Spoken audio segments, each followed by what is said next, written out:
할렐루야. 오늘 예배에 참여한 여러분에게 하나님의 은혜와 축복이 넘치기를 간절히 기도합니다. 옛날에 한국에 선교사가 처음 왔을 때에 선교사들은 차를 가지고 다니었지요. 하루는 선교사가 산길을 차를 몰고 가는데 할머니 한 분이 머리에 큰 짐을 지고 걸어오고 있었습니다. 그래서 선교사 양반이 차를 세우고 할머니 이 차에 타세요. 그랬더니 할머니가 겸연쩍 하면서 그 차에 올라탔습니다. 근데 차에 올라타고 나서도 머리에 짐은 그대로 지어놓은 채로 내려놓을 줄을 모르고 그렇게 앉아있는 것이에요. 그게 선교사가 보다 못해서 안타까워서 할머니 그 짐도 내려놓고 편히 가세요. 그랬더니 할머니가 뭐라 그러는지 아세요? 아이 아저씨 나 한 사람 탄 것도 미안한데 어떻게 이 짐까지 내려놓습니까? 그러더랍니다. 여러분 우리 괴롭고 험한 이 세상에서 내가 지고 가는 짐을 누가 같이 져준다는 것은 참 복된 줄로 믿습니다. 여러분 베델교회 우리 온 성도들은 서로 짐을 지고 서로 함께 걸어가는 동력자들인 줄로 믿습니다. 오늘 성령님께서 나를 도와주신다는 말이에요. 연약한 우리를 도우셔서 우리의 짐을 같이 지어주시고 나를 도우시는 성령님이 있음을 감사하며 그 성령님과 함께 사시는 여러분과 제가 되기를 간절히 기도합니다. 여러분 인간이 뭐니 해도 뭐니라고 얘기하는데 사실 보면 인간은 연약한 존재인 것입니다. 여러분 한문으로 사람 인자를 쓸 때 어떻게 쓰나요? 두 개의 짝대기가 서로 기대고 있는 것이 사람 인자지요. 그러므로 사람은 절대로 혼자 설 수가 없다는 이야기입니다. 서로 기대고 서로 도우며 살 수밖에 없는 존재가 인간이란 사람인 것을 우리는 깨달아 알아야 되는 것입니다.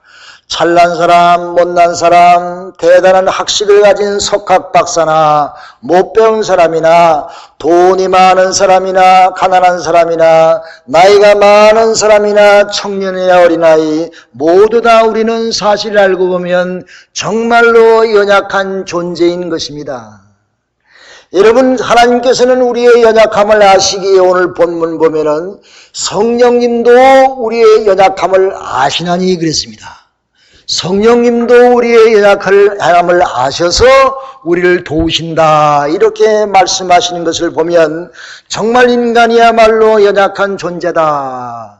누구의 도움을 받지 않고는 살 수 없는 그런 존재가 아닌가. 우리는 그렇게 깨닫게 되는 것입니다. 사실 여러분 우리는 내일을 알지 못하고 삽니다. 한 발자국을 앞을 알지 못하고 삽니다. 연약한 존재이지요. 우매한 존재이지요. 오히려 미물들이 여러분 개미가요 홍수가 나면요 미리 알고 나무 위에다가 그 집을 짓는다고 합니다. 여러분 우리 이 거미란 놈도 바람이 어느 방향으로 불고 모든 것을 다 미리 깨우쳐가지고 그 바람의 방향을 잘 이길 수 있는 곳에 거미줄을 친다고 합니다. 한 마리 미물들도 이렇게 앞을 내려다보고 자기의 삶을 개척해 나가는데 우리 인간은 가만히 보면은 내일을 알지 못하는 것이 우리 인간이 아닌가 그렇게 한번 생각해 보는 것입니다. 여러분 육체적으로도 참 연약한 사람들이지요. 눈에 보이지 않는 병균에 감염돼서 아무리 건장한 청년도 갑자기 병원 신세를 질 수가 있는 것입니다. 나이 먹어서 갑자기 눈이 멀어요. 나이 먹어서 이상하게 손과 발이 비틀어져 가지고 소아마비의 신세를 지고 있는 사람들이 종종 우리 주위에서 보이는 것입니다. 여러분 그뿐입니까? 옆에서 누가 나에게 이상한 눈짓한만 하나만 지어도 내 마음이 상합니다. 옆에서 나에게 허튼 소리 한마디 해도 내 마음에 상처를 받습니다. 오히려 근심 걱정 가운데서 밤새도록 그것 때문에 잠도 못 잘 때가 많이 있는 연약한 인간들인 것입니다. 여러분 나폴레옹이 세계를 지배했지요. 근데 나폴레옹이 전장터에 나가서 승리하고 돌아오지만은 그의 마음속은 공허와 허무와 절망 속에서 찾아와서 집에 돌아와 자기 부인의 가슴에 얼굴을 터박고 엉엉 울면서 밤을 지새웠다는 것을 우리는 나폴레옹의 일생을 통해서 볼 수가 있는 것입니다. 여러분, 나무도요, 나무태가 있습니다. 나무태가 있죠. 1년 지나고 2년 지나고 100년 지나면 그 나무의 일생을 얘기해주는 나무태가 있습니다. 그런데 나무의 태에 보면은 그것이 일정하게 이렇게 아주 이쁜 원을 그리는 것이 아니라 어떤 때는 이쁜 원을 그렸는데 어떤 걸 보면 쪼그라지고 좁아지고 험난한 아주 삐뚤빼뚤한 원을 그리는 그런 나이테들을 볼 수가 있다고는 말이에요. 그래서 그거를 연별별로 조사를 해보면은 그 삐뚤빼뚤 연약하게 지어진 그 나이테가 있을 그 당시에는 기후도 이상했고 바람도 불었고 가뭄도 들었고 나무로서 존속하기가 아주 어려운 때에 그런 나이테를 우리에게 보여준다고 하는 사실인 것입니다. 인간도 마찬가지인 것입니다. 우리 인간도 내 일생을 들여다보면은 내 일생일 때 가운데 평안한 날이 있는가 하면은 정말 죽음을 앞에 놓고 괴로움 속에서 고통 속에서 내가 인생을 살은 그 순간들이 나의 일생의 기억 속에 남아있다고 하는 사실인 것입니다. 즐겁고 행복하고 할 때도 있었지만은 정말 죽지 못해서 괴로움 속에서 고통 속에서 살 때도 있었다고 하는 사실을 우리 인간의 인생의 개인의 나이테 속에서도 찾아볼 수가 있다는 것이지요. 사랑하는 여러분, 사도 바울 선생은 고린도후서 12장에 이렇게 말하고 있어요. 내가 연약하고 약할 때에 그때가 나의 인생 가운데 가장 강한 때였다, 그는 고백하고 있습니다. 자기가 약할 때에 자기는 성령님께 의지하며 성령님이 나를 도우심으로 내가 오히려 강한 사람이 되었다라고 그는 고백하고 있는 것입니다. 할렐루야. 여러분, 마틴 루터라는 사람도 종교개혁을 할 마음 가지고 한 게 아니에요. 어쩌다 보니까 종교개혁이 되었지요. 95개의 조항을 교황 앞에, 교권주의 앞에 내어놓고 얼마나 많은 고초와 생명의 위험을 받고 살았습니까? 그의 기록에 보면은 기와장처럼 많은 적들이 자기를 향해서 달려오고 있다고 그는 한탄하고 있었습니다. 그러나 그가 고백하기를 이렇게 얘기했어요. 하나님, 내가 하나님 앞에 서 있습니다. 저의 연약함을 인정하시고 하나님이여 나를 도와주옵소서. 이렇게 마틴 루터는 하나님의 도우심을 간구하고 하나님과 함께 걸어가면서 그가 연약한 사람이었으나 종교개혁을 하는 위대한 종교개혁의 승리를 이루어서 오늘날 우리가 이 자리에 앉아있는 줄로 믿습니다. 그러므로 우리가 가만히 생각하면은 내가 내 자신의 연약함을 알고 내 스스로를 알고 깨달을 때에 그 순간부터 참된 믿음과 신앙이 자라는 줄로 믿으시길 바랍니다. 내가 하나님 앞에 주영하는 연약한 존재입니다. 나는 죄인입니다. 하나님의 도우심, 성령님이 도우심이 없이는 내가 살 수 없습니다라고 하나님 앞에 내 짐을 내어놓고 기도하는 그 순간 나는 참된 신앙의 믿음의 생활이 성장하게 될 줄로 믿으시길 바랍니다. 영국의 유명한 단편 작가인 스티븐스라고 하는 작가가 있지요. 그 사람이 지킬 박사와 하이드라는 글을 썼지 않았습니까? 어렸을 때 여러분 다 읽어보시겠지요. 영국의 한 동네에 아주 존경받는 의사가 있었는데 그의 이름은 지킬이었습니다. 그는 많은 가난한 사람들을 위해서 의료 혜택을 베풀고 고아들을 잘 돌보는 아버지 역할도 했으며 과부들을 잘 돌보아 주었으며 자기의 모든 것을 베풀어서 동네 사람들의 온 흠모와 존경과 사랑의 대상이 되었습니다. 우리 동네에 지킬 박사와 같은 사람이 있어서 참 즐겁고 살기 좋은 동네가 되었네, 이렇게 칭찬을 받는 그 지킬이었습니다. 그 동네 근데 그 같은 시기에 하이드라고 하는 흉악범이 밤마다 나타나서 모든 사람들을 괴롭게 했습니다. 사람을 죽이기도 하며 여자를 농락하기도 하며 물건을 빼앗아가기도 하며 많은 범죄를 저질렀어요. 사람들은 이 하이드를 찾기에 혈안에 있어서 결국 하이드를 찾아서 본데 나중에 그가 죽음을 맞이해서 죽었지요. 그러나 그 후에 그의 모습을 가만히 보니 그가 지킬 박사였던 것입니다.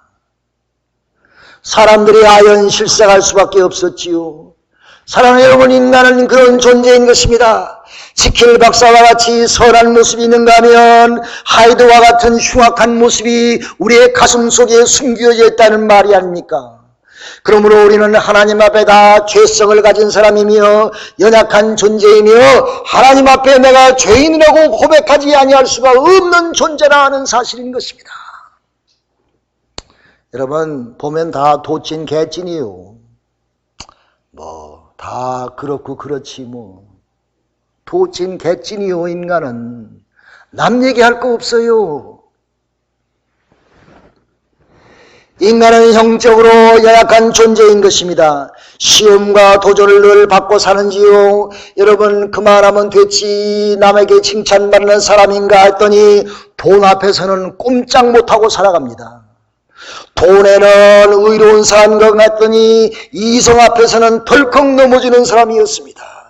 이성 앞에서는 깨끗한가 했더니 명예 앞에서는 꼼짝 못하는 사람이 되었습니다. 지혜롭고 좋은 것 같은데 가만히 보니까 겸손한 것이 아니라 교만하기 짝이 없는 사람이었던 것입니다. 하나님 앞에 헌신하고 충성하는 것 같은데 그의 말을 언행 심사를 보면 정말 들을 수가 없는 사람들도 있지요. 그러므로 우리는 모두 다 연약한 존재이며 내가 하나님 앞에 주여 나를 도와주옵소서라고 고백하지 아니할 수 없는 다 죄인 중에 괴수라 해요. 사도 바울 선생은 뭐라고 그랬어요? 나는 죄인 중에 괴수라 그랬어요. 그게 그의 고백이었습니다. 그런데 여러분, 하나님은 실망하지 마세요. 인간의 이런 연약한 성을 그대로 다 받아주시며 우리가 연약할 때문에 우리 신앙생활이 실패자가 되지 않고 하나님께서 우리의 연약성을 아시고 나를 도우시며 말할 수 없는 탄식함으로 우리를 위해서 기도하시며 함께 하시는 전지전능한 하나님 성령님인 줄로 믿고 하나님 앞에 찬송과 영광을 도우시기를 바랍니다. 여러분, 성령도 우리를 도운다고 하는 도우시는이라는 말의 어원을 보면은 헬라어로 뭐라고 그랬냐면 수란띠 람바노마이 방언합니다. 근데 그 말의 뜻을 가만히 보면은 그분이 내 곁에서 나와 함께 다정하게 계시며 내게 감당할 수 없는 모든 것을 내가 보이지 않는 저것으로 내가 능력이 미치지 못하는 나지만은 그분이 나를 모든 문제를 번쩍 들어서 옮겨주신다고 하는 말씀입니다. 나는 내 인생의 문제에 부딪혀서 아무것도 할 수 없으나 바위가 내 앞을 막으며 나의 대적이 내 앞을 막아서 내가 쩔쩔매고 도무지 힘을 쓸 수가 없으나 그분이 나를 도우셔서 내 인생의 앞길의 모든 브라킹되는 문제들을 번쩍 들어서 저 너머로 다 물리쳐 주실 줄로 믿으시기를 간절히 기도합니다. 그것이 하나님이 우리를 그렇게 도우신다는 말이에요. 성령님이 여러분과 저를 도우신 줄로 믿으시기 바랍니다.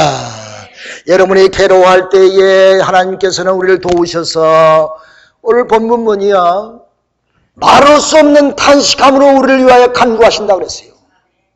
사랑하는 여러분, 누가 나를 기도해 주면 얼마나 기분 좋습니까? 여러분 서로 중보하는 중보 기도자들이 되시기를 간절히 바랍니다. 우리 이웃을 위하여, 형제자매를 위하여, 김 목사를 위하여, 김 집사를 위하여 늘 기도하는 중보의 기도가 여러분과 저희에게 늘 함께하기를 간절히 기도합니다. 성령님 우리와 함께 기도로 돕는다고 그랬습니다. 기도는 만사를 해결하는 하나님의 능력인 줄로 믿으시기 바랍니다. 기도가 있는 그곳에 하나님께서 능력이 나타나서 우리의 모든 인생의 문제들이 다 물러가게 될 줄로 믿으시기 바랍니다. 여러분, 기도할 수 있는 마음을 주신 것은 성령님이십니다. 여러분, 마음이 좀 이상하고 완악하고 뭐하면요, 기도할 마음이 안 생기지. 기도도 안 되고. 난 기도가 안 돼. 그러므로 기도하는 것도 성령님이 주셔야 돼. 성령님이 기도하는 마음을 주셔야 돼. 성령님이 기도하는 제목을 주셔야 돼. 이렇게 해서 기도할 때에 성령님이 말할 수 없는 탄식함으로 우리를 위하여 간구하시느니라. 마땅히 빌 바를 알지 못하나 성령님이 나로 하여금 기도하게 하시고 빌 바를 깨닫게 하셔서 우리가 기도함으로 인해서 하나님의 능력 가운데서 능력받고 은혜받고 승리하고 살아가는 하나님의 백성이 되는 줄로 믿으시기를 주님의 이름으로 축원합니다. 그러므로 성령님 우리의 기도 마음을 줄 때에 우리는 기도할 수 있습니다. 성령님 우리를 위하여 말할 수 없는 탄식함으로 기도하는 분이 이루옵니다. 내가 기도할 수 없을 때에 탄식함으로 성령님이 우리에게 가르쳐주며 내 마음속에 한을 풀어주시며 내 얼굴에 기쁨과 즐거움으로 우리와 함께 하실 줄로 믿으시기를 간절히 기도합니다. 실패자가 변해서 승자로 바꾸는 것입니다.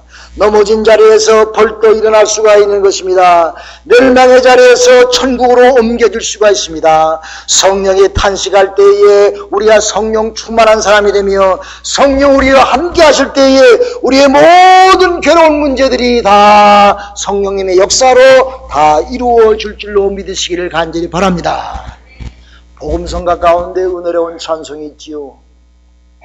나의 등 뒤에서 나를 도우시는 주. 알면 같이. 나의 인생 길에서 지치고 고나여 매일처럼 주저앉고 싶을 때 나를 밀어주시네. 일어나 걸어라 내가 새 힘을 주리니. 일어나 너 걸어라 내 너를 도우리. 나의 등 뒤에서 나를 도우시는 주. 평안히 길을 갈 때 보이지 않아도 지치고 고나여 넘어질 때면 다가와 손 내미시네. 일어나 걸어라 내가 새 힘을 주리니. 일어나 너 걸어라 내 너를 도우리. 할렐루야. 엘리야 선지자가 갈멜산에서 바알 선지자들과 영적인 싸움을 하여 바알 선지자들을 물리치고 450명의 바알의 선지자들을 다 죽이며 제단에 불을 내어 하나님의 영광을 보았습니다. 가뭄은 그치고 비가 내려서 이스라엘 백성의 살 길이 생겼던 것입니다. 엘리야 선지자는 이렇게 하나님 앞에 위대한 일을 감당했어요. 그런데 이세벨의 칼을 피하여 굴 속에 갇혀서 숨어있는 신세가 되었습니다. 엘리야 선지자는 너무 힘없고 연약하고 이제 죽음이 자기 앞을 엄습한 것 같아서 로뎀나무 아래서 죽기를 원했습니다. 하나님이여 내 생명을 취해 주옵소서. 나는 이 이상 버틸 힘이 없나이다. 내가 하나님의 큰 일을 감당하였으나 하나님이 이제 족하오니 하나님이여 내 생명을 거두소서.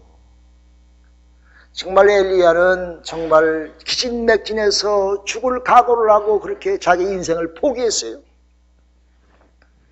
그럴 때 하나님께서 천사를 보내서 엘리야를 찾아와 엘리야가 천사가 엘리야에게 떡을 주고 물을 먹이어서 엘리야가 힘을 소생할 수 있게 하셨습니다.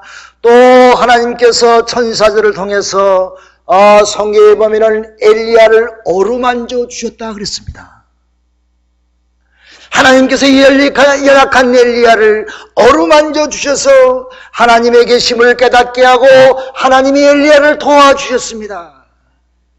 강한 바람 가운데서도 하나님은 말씀하지 않았습니다. 지진 가운데서도 하나님은 말씀하지 않았습니다. 불 가운데서도 하나님은 역사하지 아니하셨습니다. 그러나 엘리야 앞에서 세미한 음성 가운데서 하나님은 엘리야를 찾으셨습니다. 세미한 음성 가운데서 엘리야를 붙들어 주셨습니다. 엘리야야, 엘리야야, 이것을 먹고 마시며 힘을 내라. 엘리야야, 엘리야야, 이리저리 말씀하시면서 이 죽음을 앞에 놓은 엘리야에게 힘과 능력을 주시며 하나님의 또 다른 사명을 그에게 허락해 주시었습니다. 하나님의 말씀과 도우심을 받은 엘리야 선지자는 다시 힘을 얻고 하나님의 말씀의 능력을 얻고 승리하며 걸어갈 수 있는 하나님의 위대한 선지자가 된 줄로 믿으시길 바랍니다. 사랑하는 여러분, 말의 능력이 있습니다. 하나님의 말씀에 능력이 있습니다. 한 번 말하는 것이 없어지는 것이 아닙니다. 그 말은 우리의 인생에 늘 영향을 줍니다. 그러므로 우리는 믿음으로 하나님께 말씀으로 승리하는 여러분과 제가 되기를 간절히 기도합니다. 민수기 14장 20절에 보니까 이렇게 말씀하셨어요. 그들에게 이르기를 여호와의 말씀에 나의 삶을 가리켜 맹세하노라. 너의 말이 내 귀에 들린 대로 내가 너에게 행하리라 그랬습니다. 할렐루야. 우리가 하나님 앞에 기도한 대로, 내가 하나님 앞에 말한 대로 하나님이 그 말씀을 듣고 그 말대로 우리에게 이루어진다 약속하셨습니다. 사랑하는 여러분, 성령님께 도움을 요청하는 기도의 말씀이 있기를 간절히 기도합니다. 하나님 앞에 감사와 감격과 여러분의 간구의 기도가 주님 앞에 있으면 하나님이 그 말을 듣고 우리에게 그대로 역사하시며 응답해 주심을 믿고 나를 도우시는 성령님이 늘 함께 하심을 믿고 하나님께 찬송과 영광을 돌리시기를 주님의 이름으로 축원합니다. 오늘 본문에 보면 28절에 이렇게 말하고 있어요.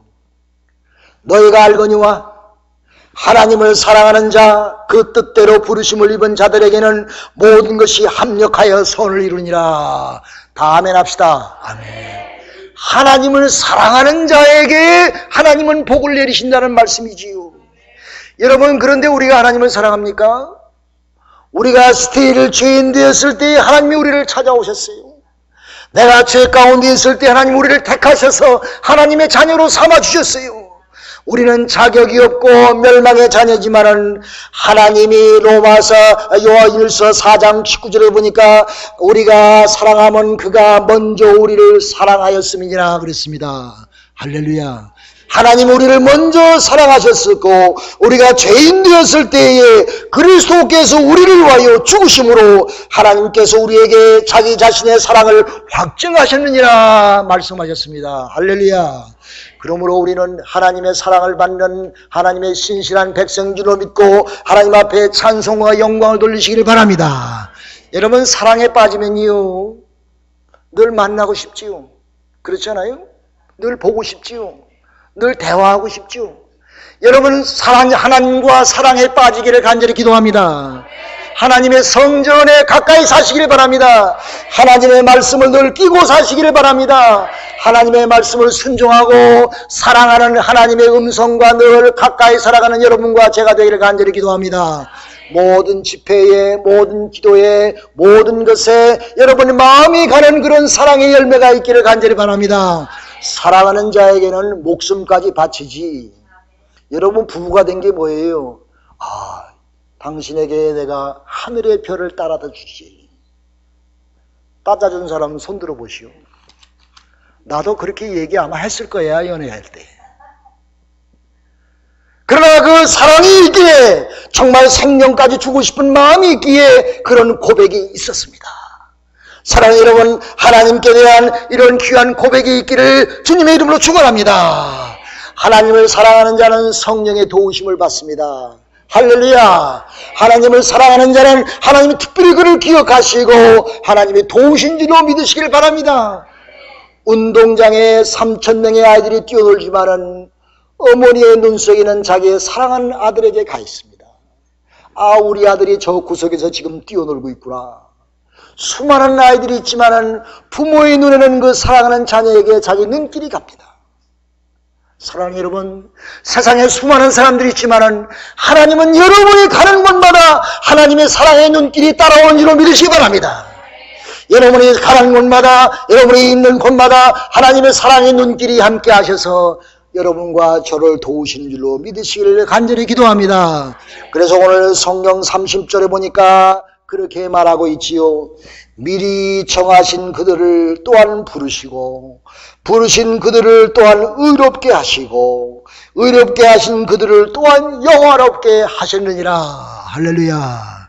그러므로 하나님은 우리를 부르시고 우리를 함께 하시며 우리를 의롭게 인치시고 우리를 영화롭게 하나님이 함께 하신 줄 믿고 하나님께 찬송과 영광을 돌리시기를 간절히 기도합니다. 이제 잊지 마십시다. 나는 내가 혼자 있는 것이 아니라 내가 아무리 어려운 지경에 있을지라도 나를 도우시는 성령님이 여러분과 저에게 함께 하시기를 주님의 이름으로 축원합니다. 기도합시다.